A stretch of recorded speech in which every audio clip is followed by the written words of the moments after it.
తెలుగు రాష్ట్రాల్లో ఎండలు మండిపోతున్నాయి. రోహిణి కార్తెకు ముందే ఏపీ తెలంగాణ నిప్పుల కొలిమిలా మారాయి. ఎండ తీవ్రత, ఉక్కపోత, వడగాల్పుల తీవ్రత పెరుగుతుందని వాతావరణ శాఖ హెచ్చరించింది.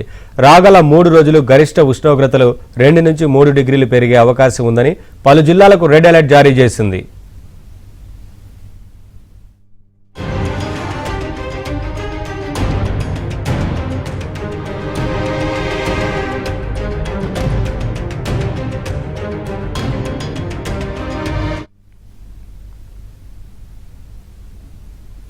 ఓవైపు ఎండలు మండుతుంటే మరోవైపు రుతుపవనాలు చురుగ్గా కదులుతున్నాయి. తెలుగు రాష్ట్రాల్లో ఎండల తీవ్రత, రుతుపవనాల కదలికలపై మరింత సమాచారం విశాఖ నుంచి మా ప్రతినిధి నాయుడు అందిస్తారు.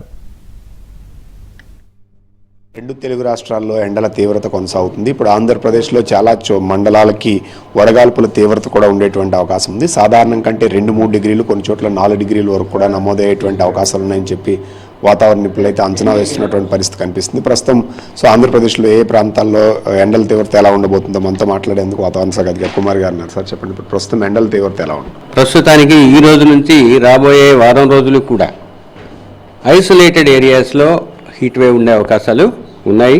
ముఖ్యంగా ఈరోజు 3 జిల్లాల్లో ఆరెంజ్ అలర్ట్ ఇవ్వటం జరిగింది. ప్రకాశం, బాపట్ల, పల్నాడు. ఇక ఎన్టీఆర్, నెల్లూరు, గుంటూరులో ఎల్లో అలర్ట్ ఇచ్చాము. మిగతా కోస్టల్ డిస్ట్రిక్ట్స్కి హాట్ అండ్ హ్యూమిడ్ అంటే వేడిమితో కూడిన, తేమతో కూడిన వాతావరణం, అసౌకర్యమైన వాతావరణం ఉండే అవకాశం ఉంది. టెంపరేచర్స్ ఎలా ఉంటాయి సార్? అబ్నార్మాలిటీ అంటే హైయెస్ట్ టెంపరేచర్ బిట్వీన్ ఎంత? సాధారణంగా heat wave normal maximum temperature అంటే సాధారణ గరిష్ట ఉష్ణోగ్రత నుంచి ఎంత విచలనం చెందింది అనే విషయం మీద ఆధారపడి ఉంటుంది. డిపార్చర్ అంటారు. డీవియేషన్ లేదా డిపార్చర్ ఎంత ఉంది, అది సాధారణంగా 4.5 నుంచి 6.4 డిగ్రీల వరకు ఉన్నట్లయితే ఆ డిపార్చరు హీట్ వేవ్ అని, 6.5 కన్నా ఎక్కువ ఉన్నట్లయితే సివియర్ హీట్ వేవ్ అని చెప్తాం. ఇవి పెట్టే ముందు ఇంకా క్రైటీరియా ఏంటంటే కన్సెక్యూటివ్గా 2 రోజులు రావాలి వరుసగా. ఆ 2 రోజులు వచ్చినట్లయితేనే హీట్ వేవ్గా డిక్లేర్ చేస్తాం. కానీ ఇప్పుడు ఒక కొత్త క్రైటీరియా కూడా ఫాలో అవుతున్నాము. పర్సంటైల్ మెథడ్ అనేది ఇంచుమించు ఒక 100 ఏళ్ల డేటా ఉన్నట్లయితే, 95 సంవత్సరాల డేటా కన్నా ఎక్కువ ఉన్నట్లయితే అది హీట్ వేవ్ కింద, 100 సంవత్సరాల్లో 98 సంవత్సరాల డేటా కన్నా ఎక్కువ ఉన్నట్లయితే అది సివియర్ హీట్ వేవ్ కింద కూడా డిక్లేర్ చేయొచ్చు. అలాగే అబ్సల్యూట్గా మ్యాక్సిమం టెంపరేచరు 45 డిగ్రీలు ఉన్నట్టయితే హీట్ వేవ్, 47 డిగ్రీలు లేదా అంతకన్నా ఎక్కువ ఉన్నట్లయితే అది సివియర్ హీట్ వేవ్గా డిక్లేర్ చేయొచ్చు.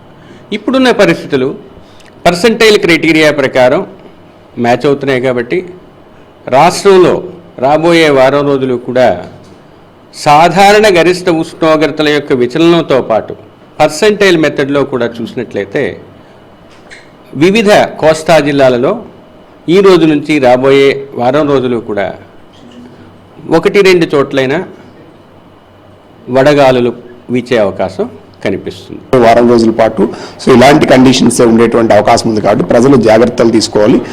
పెరిగినటువంటి ఉష్ణోగ్రతల కారణంగా అక్కడక్కడ క్యూములోనింబస్ మేఘాలు ఏర్పడి ఉరుములు మెరుపులతో కూడినటువంటి వర్షాలు కూడా పడడానికి ఆస్కారం ఉందని చెప్పి వాతావరణ నిపుణులు అయితే హెచ్చరిస్తున్నటువంటి పరిస్థితి కనిపిస్తుంది. మరోవైపు మాన్సూన్ కూడా పూర్తి స్థాయిలో అడ్వాన్స్ అవడానికి ఫేవరబుల్ కండిషన్స్ అనేవి ఉన్నాయని చెప్పి వాతావరణ నిపుణులు చెప్తున్న పరిస్థితి కనిపిస్తుంది. సంతోష్ నాయుడు, విశాఖపట్నం వాతావరణ కేంద్రం.